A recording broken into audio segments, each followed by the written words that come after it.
خب دوستان، میخوایم در خصوص تایمینگ موتور ماکسیما صحبت کنیم. تایمینگ موتور ماکسیما 3 تا زنجیر داره که 2 تا زنجیر برای میل بادامکاس و یه دونه زنجیر اصلی.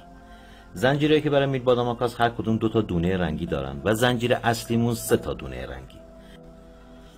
و حرکت زنجیرها از میلنگ به میل بادامک هوا و از میل بادامک هوا به میل بادامک دود منتقل میشه. یعنی میل بادامک هوا از یه طرف با میل بادامک دود در ارتباط توسط زنجیر و از یه طرف با میلنگ توسط زنجیر اصلی.